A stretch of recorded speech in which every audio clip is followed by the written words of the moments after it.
और इसके कुछ टाइम बाद ही एक ऐसी चीज की गई जो किसी ने एक्सपेक्ट नहीं की थी। इनकी बेटी प्रिंसेस लतीफा दुबई से भाग के ओमान के जरिए गोवा पहुंच गई और उनको इंडियन कोस्ट गार्ड ने पकड़ भी लिया। और इसका सोल्यूशन निकालने के लिए दुबई ने अपने टूरिज्म के अंदर एक चीज और जोड़ी। हाँ, एक तरीका है जिसमें बाहर के लोगों को भी दुबई की सिटीजनशिप मिलती है। एक एमिराटी सिटीजन पैदा होते ही बिना कुछ करे मिलेनियर बन जाता है। साथ में ऐसा कोई भी इमरजेंसी हेल्पलाइन नंबर नहीं था जहां पे वो इन सब चीजों की कंप्लेन कर सके। हाया बिन्त हुसैन जो दुबई के रूलर की वाइफ हैं, वो अपने 2 बच्चों के साथ इंग्लैंड भाग गई। आज जहां पे दुबई है वो तब मछुआरों का एक गांव कहलाता था। सब फ्लाइट पाकिस्तान से होके जाती थी और इसी वजह से पाकिस्तान इंटरनेशनल एयरलाइन काफी बड़ी बन गई थी। आज की डेट में एक ऐसी जगह बन गई है जिस जगह पे पानी की इतनी किल्लत थी, वहां पे आज की डेट में per year 128 billion imperial gallon पानी बड़े आराम से। ये कहा जाता है कि सॉइल यानी रेत के ऊपर, आप अभी तक समझ गए होंगे कि मैं दुनिया के सबसे अमीर लोगों के शहर दुबई की बात कर रहा हूं। अब आपको लग रहा होगा कि इनके पास ऑयल होगा, उसके भंडार होंगे, इसलिए ये सब मुमकिन कर पा रहे हैं। तो देखिए, ऐसा नहीं है। इनकी जीडीपी का सिर्फ 1% हिस्सा ही ऑयल से आता है। अब सबसे बड़ा क्वेश्चन ये है कि ये हुआ कैसे और ऐसी क्या दिक्कत आ रही है बाकी देशों को जो वो नहीं कर पा रही और ये कर ले रहे हैं। तो इसके पीछे एक बहुत ही इंटरेस्टिंग स्टोरी है। वो डिस्कस करने से पहले देखते हैं कि ये दुबई है किस।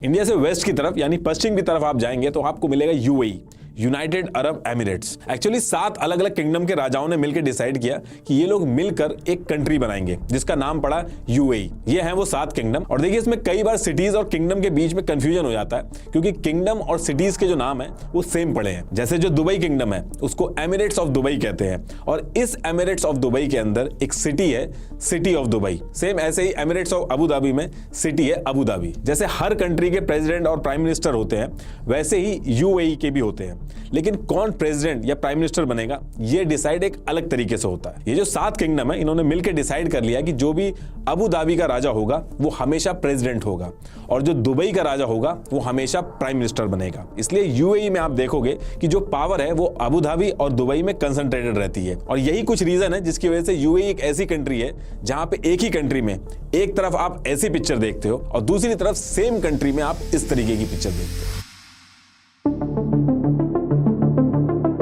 देखिए, दुबई आज जो भी है उसके पीछे रीजन क्या रहे हैं उसको समझने के लिए हमें थोड़ा सा पीछे जाना पड़ेगा। ईयर 1820 की बात करें तो आज जो यूएई है उस पर्टिकुलर टाइम पे कुछ भी नहीं था इस एरिया में। अलग अलग किंग यानी कि शेख अपने अपने एरिया को रूल करते थे और इस एरिया को शेखडम कहा जाता था। आज जहां पे दुबई है वो तब मछुआरों का एक गांव कहलाता था जो अबू धाबी की सल्तनत में आता था। 1833 में शेख मखदूम बिन ने इसे अबू धाबी से अलग करके एक अलग किंगडम बनाया था और इन्हीं को दुबई का फाउंडर भी कहा जाता है। अभी भी जो दुबई के रूलर है वो इसी खानदान से है। अब इसके कुछ टाइम बाद 1853 में ब्रिटिशर्स जो पूरे वर्ल्ड पे अपना राज कर रहे थे वो लंदन से बॉम्बे जाने के लिए ये एरिया यूज करते थे। लेकिन परेशानी ये थी कि इस जगह से निकलते हुए अंग्रेजों के साथ लूट होती थी।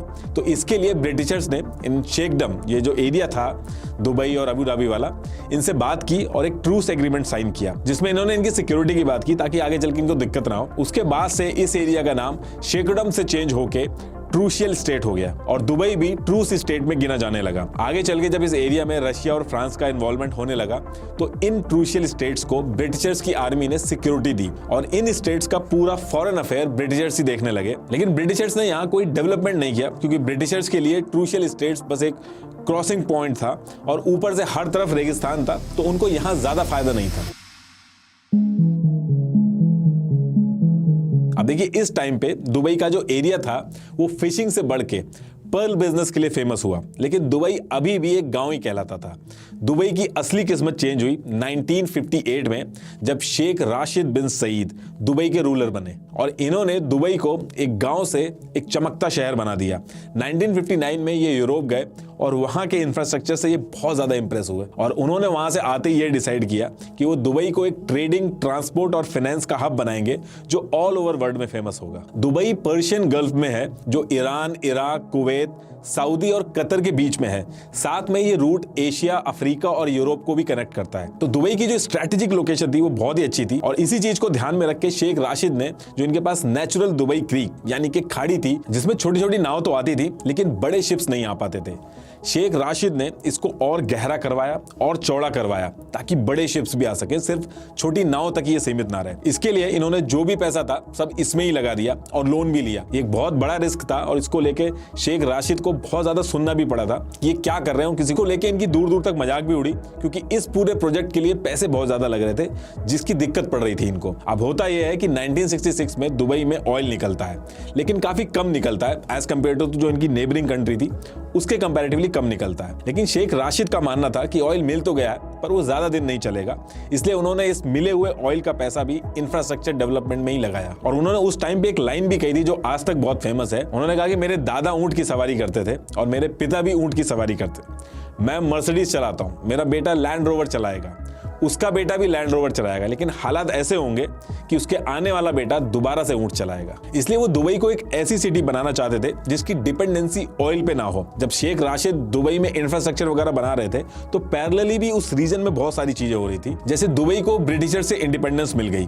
ब्रिटिशर्स इसलिए चले गए क्योंकि ब्रिटिशर्स को इस एरिया की सिक्योरिटी मेंटेन करने के लिए काफी पैसा लगाना पड़ता था। तो जो ब्रिटिशर्स थे वो 1968 में यहां से चले जाते हैं और दिसंबर 1971 में जितने भी किंगडम थे ये सब एक हो जाते हैं। रस अल खाइमा ये जो किंगडम था ये 1 साल बाद ज्वाइन करता है, तो टोटल 7 किंगडम मिलके एक कंट्री बना लेते हैं। अब दुबई खुद में एक तो किंगडम था लेकिन as a country UAE represent करता था। देखिए जब भी शिप्स एक जगह से दूसरी जगह जाते हैं तो फ्यूल फिलिंग के लिए या फिर लोडिंग अनलोडिंग के लिए पोर्ट्स की जरूरत पड़ती है और दुबई एक ऐसी स्ट्रेटेजिक लोकेशन पे था कि उस पर्टिकुलर एरिया से बहुत सारी शिप्स को आना जाना पड़ता था। शेख राशिद ने इस चीज की इंपॉर्टेंस को उसी पर्टिकुलर टाइम पे समझ लिया और पोर्ट राशिद बनवाया। इस पोर्ट की वजह से वहां शिप्स रुकने लगे और जब कोई शिप रुकता है तो उसके आसपास बहुत बड़े लेवल पे कॉमर्शियल एक्टिविटी होती है। आप इसको ऐसे समझ लो कि कोई गांव है, उसके पास से एक हाईवे निकल के जाए और गांव वाले पेट्रोल पंप से लेके खाने पीने तक हर चीज उस गांव में अवेलेबल करवा दें, तो उस गांव की कमर्शियल एक्टिविटी जो है वो बहुत ही ज्यादा बढ़ जाएगी। सेम यही चीज पोर्ट्स के साथ हुई। पोर्ट राशिद जो था उसको 1972 में बनवाया गया था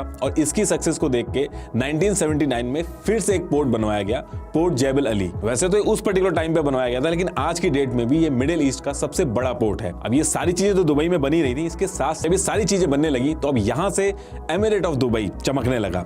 जब बाकी देश तेल के पैसे से बड़े बड़े महल बना रहे थे तो उस टाइम पे शेख राशिद की सोच एकदम अलग थी और इसके कुछ टाइम बाद ही एक ऐसी चीज की गई जो किसी ने एक्सपेक्ट नहीं की थी।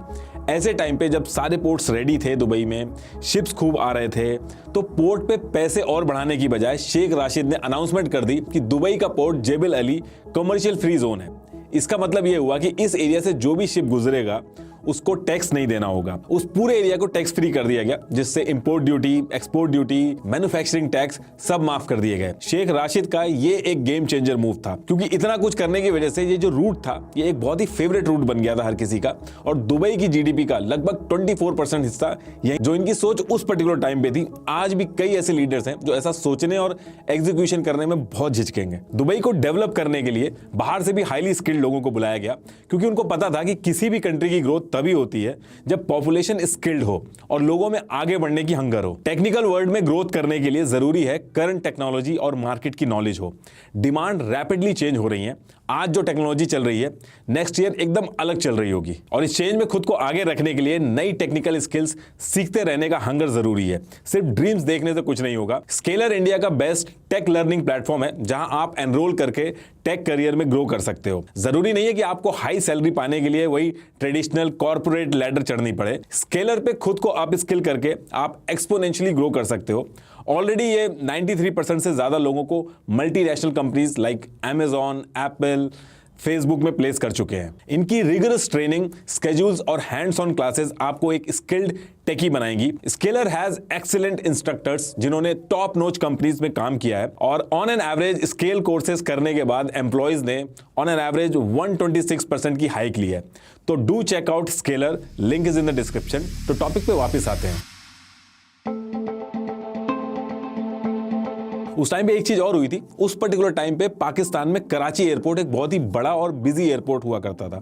पाकिस्तान की अच्छी लोकेशन की वजह से अमेरिका से लेके ब्रिटिश एयरवेज सब फ्लाइट पाकिस्तान से होके जाती थी और इसी वजह से पाकिस्तान इंटरनेशनल एयरलाइन काफी बड़ी बन गई थी। इस चीज को शेख राशिद दुबई के फेवर में डाइवर्ट करना चाहते थे क्योंकि दुबई की भी लोकेशन बहुत अच्छी थी, जिसके लिए उन्होंने बहुत ट्राई किया और मल्टीपल रनवे वगैरह बनवाए। और ये जो रनवे वगैरह बनवाए इससे एक फायदा ये हुआ कि जितनी भी एयरलाइंस थी जैसे Singapore airline, air India, Malaysian airline, Asia और यूरोप के बीच चलने वाली जो फ्लाइट्स थी, ये एक रिफ्यूलिंग पॉइंट बन गया दुबई वहां का। लेकिन बात वहीं पे खत्म नहीं हुई, क्योंकि शेख राशिद इस पूरे एयरलाइन बिजनेस को दुबई में डाइवर्ट करना चाहते थे और 1985 में उन्होंने एक एयरलाइन शुरू की और उसका नाम रखा एयर एमिरेट्स। इसके लिए उन्होंने ज्यादा पैसा देके पाकिस्तान से ही एयरप्लेन्स खरीदने शुरू किए और धीरे धीरे करके पाकिस्तान का पूरा बिजनेस दुबई में डाइवर्ट कर दिया। एयर एमिरेट्स एयरलाइन जो थी वो बाकी एयरलाइंस को काफी पीछे कर देती है, क्योंकि दुबई गवर्नमेंट की तरफ से एयर एमिरेट्स को अलग से ग्रो करने के लिए पैसे दिए जाते थे और जो टैक्स था वो एक भी रुपया नहीं लिया जाता है। वहीं अगर बाकी एयरलाइंस की बात की जाए तो उनकी जो गवर्नमेंट थी, उनकी जो कंट्री की गवर्नमेंट थी, वो उनसे टैक्स भी लेती थी और जो भी खर्चा होता था उनको अपनी जेब से देना होता था। इसलिए एयर एमिरेट्स ने सबको पीछे कर दिया और आगे चल के इसने पूरे दुनिया भर की एयरलाइंस को पीछे किया। देखिए, अगर आप दुबई गए होंगे तो आपने नोटिस किया होगा कि वैसे तो दुबई और ये जो सोच आज हम दुबई के अंदर देखते हैं, इस सोच की शुरुआत भी शेख रशीद ने की थी।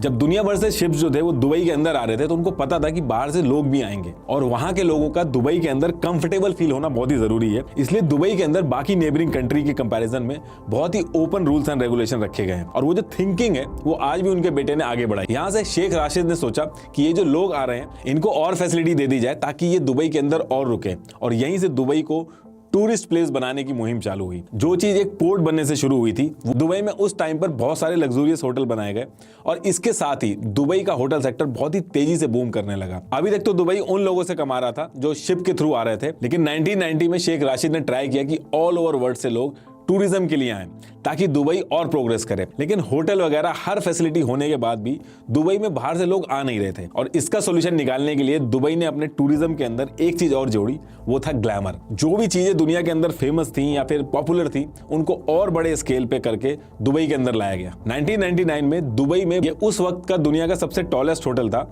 जिसे एक आर्टिफिशियल आइलैंड पे बनाया गया था। लेकिन इससे पहले कि ये होटल सही से चलता, इसी पर्टिकुलर ईयर में शेख राशिद की डेथ हो जाती है और उनके बेटे शेख मोहम्मद बिन राशिद किंग बनते हैं। शेख मोहम्मद भी अपने फादर की तरह थे, उन्होंने अपने फादर के सपने को और तेजी से आगे बढ़ाया और जो बुर्ज अल अरब होटल था उसकी ओपनिंग 1 दिसंबर 1999 को कराई गई। मोहम्मद डैनियल बर्नहैम से बहुत ही ज्यादा इंस्पायर थे। डैनियल एक अमेरिकन आर्किटेक्ट थे, इन्होंने मॉडर्न शिकागो को डिजाइन किया था। इनका मानना था कि अगर किसी भी सिटी को दुनिया के अंदर धाक जमानी है तो मीडियोकर प्रोजेक्ट से उसका कोई सोल्यूशन नहीं होगा, क्योंकि इससे उस सिटी को ना तो कोई पूछेगा, ना कोई उस पर ध्यान देगा और ना ही उसकी ग्रोथ होगी। इसलिए एक सिटी को अपने आप को अगर आगे रखना है तो बड़े जाइंट प्रोजेक्ट को लेकर आगे बढ़। रेत में जहां एक कमरा बनाना बहुत मुश्किल होता है, वहां दुनिया भर के आर्किटेक्ट को बुला के जब ये सारी चीजें बन रही थी तो पानी की भी बहुत ज्यादा जरूरत होती है। उसके लिए ऐसा वाटर मैनेजमेंट सिस्टम लाया गया, इन्होंने समुद्र के पानी को भी पीने लायक बना दिया और जो पानी की प्रॉब्लम थी वो भी सॉल्व हो गई। जो पोर्ट्स थे उनको तो इन्होंने टैक्स फ्री किया ही था, उसके साथ साथ इन्होंने पूरी कंट्री को भी टैक्स फ्री कर दिया। दुबई में बिजनेसमैन और इंडिविजुअल्स को इनकम टैक्स नहीं देना होता। आम जनता और बिजनेसमैन से टैक्स लेने की बजाय इन्होंने ऑयल एक्सपोर्ट्स, टूरिज्म और ट्रेड का फंड यूज किया, जिसकी वजह से दुनिया भर के जो रिच लोग थे उन्होंने अपने हेडक्वार्टर से लेके बिजनेसेस सब दुबई में शिफ्ट कर लिए। अब देखिए, टूरिज्म और बिजनेस मॉडल की वजह से दुबई में बाहर से काफी लोग आ गए थे। लगभग 35 लाख के करीब दुबई में लोग रहते हैं, जिसमें से एमिराटी परमानेंट सिटीजन सिर्फ 3 लाख ही हैं। अब भले ही दुबई में बाहर के लोग ज्यादा रहते हों, लेकिन दुबई किसी बाहर वाले को सिटीजनशिप नहीं देता है। दुबई के जो सिटीजन होते हैं वो सिर्फ अरबी ही होते हैं जो 1925 से पहले सेटल हुए हों या फिर जिनके माता पिता एमिराटी हों। एमिराटी मतलब यूएई का सिटीजन, और इनके रूल के हिसाब से सिर्फ ऐसा नहीं है कि एमिराटी से शादी कर ली तो सिटीजनशिप मिल जाएगी। सिर्फ फीमेल्स को ही मिल सकती है, वो भी शादी के 7 साल और एक बच्चा होने के बाद। इन केस अगर बच्चा नहीं होता है तो 10 साल के बाद फीमेल को सिटीजनशिप मिलेगी और मेल के लिए शादी से सिटीजनशिप लेने का ऑप्शन नहीं मिलता है। हाँ, एक तरीका है जिसमें बाहर के लोगों को भी दुबई की सिटीजनशिप मिलती है। अगर कोई दुबई के बाहर का साइंटिस्ट, डॉक्टर या आर्टिस्ट है जिनका 10 साल का एक्सपीरियंस है और जिनको इंटरनेशनल अवार्ड मिला हो, या फिर कोई बड़ा रेपुटेड इन्वेस्टर हो और उसका कोई क्रिमिनल रिकॉर्ड ना हो, तो उस केस में दुबई सिटीजनशिप देता है बाहर वाले लोगों को भी। लेकिन वोटिंग राइट्स उसके बाद भी नहीं मिलते उनको। दुबई की जो सिटीजनशिप है उसके बहुत ही ज्यादा फायदे हैं। Free education, free health care, housing allowance, cost of living allowance जैसी चीजें मिलती हैं। ये एक तरह की मंथली इनकम होती है और अगर आप प्राइवेट सेक्टर में काम करते हो तो आपको 1,50,000 रुपए तक का मंथली टॉपअप भी दिया जाता है। अगर जमीन नहीं है आपको तो आप ट्राई कर सकते हो गवर्नमेंट को रिक्वेस्ट करके कि आपको जमीन चाहिए, तो जमीन भी मिल सकती है आपको फ्री में। काफी सारी सब्सिडीज और जॉब्स में प्रेफरेंस मिलती है जो सिटीजन होते हैं, एमिराटी होते हैं। एक एमिराटी सिटीजन पैदा होते ही बिना कुछ करे मिलेनियर बन जाता है। ये सारी फैसिलिटीज इसलिए भी दी जाती हैं ताकि दुबई के जो सिटीजन है वो खुश रहे, क्योंकि अगर वो सिटीजन खुश नहीं रहेंगे तो डेमोक्रेसी की बातें उठने लगती हैं। 2011 में पूरे मिडिल ईस्ट में डेमोक्रेसी के लिए प्रोटेस्ट हुए, लेकिन दुबई में एक भी प्रोटेस्ट नहीं हुआ, क्योंकि दुबई के सिटीजन इस पर्टिकुलर सिस्टम को चेंज नहीं होने देना चाहते। देखिए, दुबई एक ऑटोक्रेटिक इस्लामिक स्टेट है जहां उसके सिटीजन तो बहुत खुश हैं, लेकिन हर किसी के लिए दुबई की जर्नी अच्छी नहीं रहती। जितने कम टाइम में दुबई बना है, उसको बनाने के लिए बहुत ही ज्यादा वर्कर्स लगे हैं, और ये सारे वर्कर दुबई के सिटीजन नहीं बल्कि इंडिया, पाकिस्तान, बांग्लादेश, नेपाल, फिलीपीन से आते हैं। इनके वर्किंग कंडीशन अच्छे नहीं होते, पे कम होता है, और कई केसेस में एम्प्लॉयर्स जो होते हैं वो इनकी सिचुएशन का मिसयूज करते हैं। दुबई में और गल्फ के बाकी देशों में जब फॉरेन वर्कर्स काम करने आते हैं तो वो सीधे काम करने नहीं आ सकते, वो एक सिस्टम के थ्रू आते हैं जिसको कफाला सिस्टम बोला जाता है। इस सिस्टम के थ्रू गवर्नमेंट दुबई के एम्प्लॉयर्स को परमिशन देती है कि वो बाहर से वर्कर्स ला सकें। इस परमिशन के बाद एम्प्लॉयर्स बाहर से आए वर्कर्स को टिकट के पैसे दे के बुलाते हैं और रहने के लिए जगह और सैलरी देते हैं। ये जो कफाला सिस्टम है, इसके थ्रू जो बाहर से वर्कर दुबई में काम करने आते हैं, उनका एम्प्लॉयमेंट और रहने वाला जो वीजा है वो दोनों लिंक्ड होता है।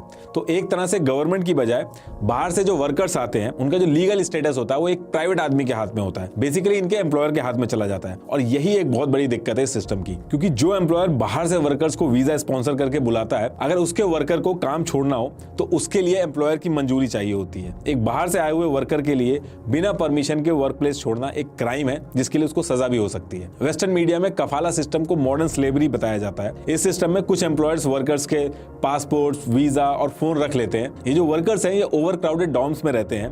कुछ केसेस में तो इनसे गलत तरीके से कॉन्ट्रैक्ट भी साइन करा लिए जाते हैं, क्योंकि वो वहां की लैंग्वेज नहीं समझते हैं। कई केसेस में तो जो उनके पासपोर्ट्स थे उनको दूसरे एम्प्लॉयर्स को बेच दिया गया था। 2014 में ह्यूमन राइट वॉच की एक रिपोर्ट आई जिसने यूएई में अब्यूज फेस करने वाली फीमेल डोमेस्टिक वर्कर्स की एग्जैक्ट सिचुएशन बताई। इसमें बताया गया कि फीमेल्स को उनके एम्प्लॉयर्स ने फिजिकली अब्यूज किया, उनको उनकी वेजेस नहीं देते हैं, फैमिली मेंबर से बात नहीं करने दिया गया था, उनको दिन में 20-20 घंटे भी काम कराया गया, सिर्फ 4 घंटे सोने दिया गया, और छुट्टी भी नहीं दी गई। साथ में ऐसा कोई भी इमरजेंसी हेल्पलाइन नंबर नहीं था जहां पे वो इन सब चीजों की कंप्लेन कर सके। जब इन सारी चीजों का बहुत क्रिटिसिज्म हुआ तो 2017 में यूएई नए वर्कर प्रोटेक्शन लॉ लेकर आया, जिससे काफी हद तक चीजें सुधरी हैं। लेकिन 2022 में जब द गार्जियन की रिपोर्ट आई जिसमें बताया गया कि दुबई एक्सपो जो चल रहा था उसमें आए हुए वर्कर्स के जो पासपोर्ट्स थे वो फिर से छीन लिए गए और लेबर लॉ फॉलो नहीं किए गए, तो फिर से क्वेश्चन उठने लगे। देखिए, यहाँ पे मेल सिटीजन के लिए तो रूल सही है, लेकिन फीमेल सिटीजन के लिए रूल अभी भी बहुत ही स्ट्रिक्ट है। 2018 में दुबई के रूलर शेख मोहम्मद बिन राशिद अल, इनकी बेटी प्रिंसेस लतीफा दुबई से भाग के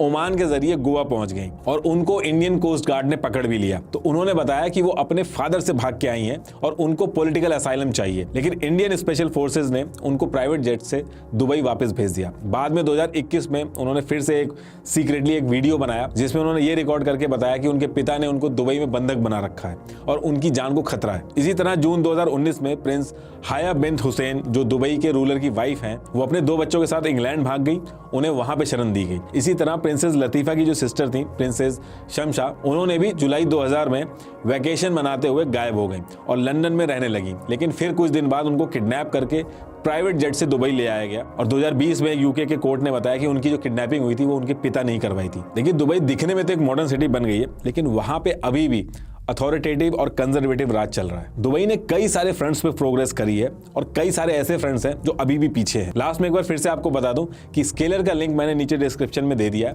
please click and check it out. Thank you.